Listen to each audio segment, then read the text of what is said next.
മറ്റ് കൺസൾട്ടൻസി എന്ന് പറഞ്ഞു കഴിഞ്ഞാൽ അവർ പ്രത്യേക പേരുകളുണ്ട്, പക്ഷേ നമുക്ക് അത്രയും ഇൻഡിവിജ്വലായിട്ട് നമ്മളെ ഹെൽപ്പ് ചെയ്യുകയില്ല. പിന്നെ UK ഞാൻ ഫസ്റ്റ് ടൈമാണ് പോകുന്നത്. അപ്പോൾ എനിക്ക് ഇന്റർവ്യൂ അറ്റൻഡ് ചെയ്യുമ്പോൾ ചെറിയൊരു പേടി ഉണ്ടായിരുന്നു, എന്താ അവർ ചോദിക്കുന്നതെന്നു. സാർ എഡ്ബി ആയിട്ടുള്ള എക്സ്പീരിയൻസ് എങ്ങനെ ഉണ്ടായിരുന്നു? എങ്ങനെയാണ് എഡ്ബിയെ പറ്റി അറിഞ്ഞത്? ഞാൻ സോഷ്യൽ മീഡിയ വഴിയാണ്. സോഷ്യൽ മീഡിയയിൽ വന്നപ്പോൾ ഈ കമൻ്റൊക്കെ നോക്കി മറ്റ് ഇതൊക്കെ ആരുടെയും നമ്മൾ പറയുന്നില്ല, പക്ഷേ കുറച്ചുകൂടെ ഇൻഡിവിജ്വലി നമുക്ക് എപ്പോഴും സംസാരിക്കാൻ പറ്റുന്ന എല്ലാ കാര്യങ്ങളും നമുക്ക് പറഞ്ഞു തന്നത് എഡ്ബിയാണ്.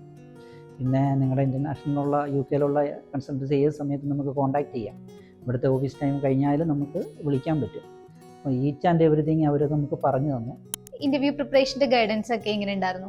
തറയുടെ ഇന്റർവ്യൂ ഞാൻ ഫസ്റ്റ് ടൈം, പിന്നെ UK ഞാൻ ഫസ്റ്റ് ടൈമാണ് പോകുന്നത്. അപ്പോൾ എനിക്ക് ഇന്റർവ്യൂ അറ്റൻഡ് ചെയ്യുമ്പോൾ ചെറിയൊരു പേടി ഉണ്ടായിരുന്നു, എന്താ അവർ ചോദിക്കുന്നതെന്നു. അപ്പോൾ ആ ടൈം ഞാനാണെങ്കിൽ മാമിനോട് ചോദിച്ചു, മാം കുറേ ഇങ്ങനത്തെ ക്വസ്റ്റ്യൻസ് ഒക്കെയാണ് വരുന്നതെന്നൊക്കെ പറഞ്ഞു തന്നു. അപ്പോൾ അതൊക്കെ വെച്ച് നോക്കി ഞാൻ ഇന്റർവ്യൂ അറ്റൻഡ് ചെയ്ത് അങ്ങനെ ഇന്റർവ്യൂവിൽ പാസ്സായി.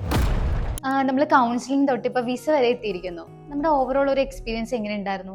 വളരെ നല്ലതാണ്, എക്സലൻ്റ് ആയിരുന്നു. ഫ്യൂച്ചറിലേക്ക് സാറ് ഫ്രണ്ട്സിനോ ഫാമിലി മെമ്പേഴ്സിനോ നമ്മുടെ എഡ്ബിയെ റെഫർ ചെയ്യുമോ? പിന്നെ തീർച്ചയായും നമ്മൾ റെഫർ ചെയ്യും. കാരണം മറ്റ് കൺസൾട്ടൻസി എന്ന് പറഞ്ഞു കഴിഞ്ഞാൽ അവർ പ്രത്യേക പേരുകളുണ്ട്, പക്ഷേ നമുക്ക് അത്രയും ഇൻഡിവിജ്വലായിട്ട് നമ്മളെ ഹെൽപ്പ് ചെയ്യുകയില്ല. പക്ഷേ ഇത് ഇൻഡിവിജ്വലായിട്ട് നമുക്ക് ഈച്ച് ആൻഡ് എവറിത്തിങ് നമ്മൾ ഫ്രം ദ ബിഗിനിങ് തൊട്ട് എൻഡ് വരെ ഇവർ നമുക്ക് പറഞ്ഞു തന്നു. ഔട്ട് ഓഫ് 10 എഡ്ബിക്ക് ഒരു റേറ്റിംഗ് തരാൻ പറഞ്ഞാൽ സാർ എത്ര റേറ്റിംഗ് തരും?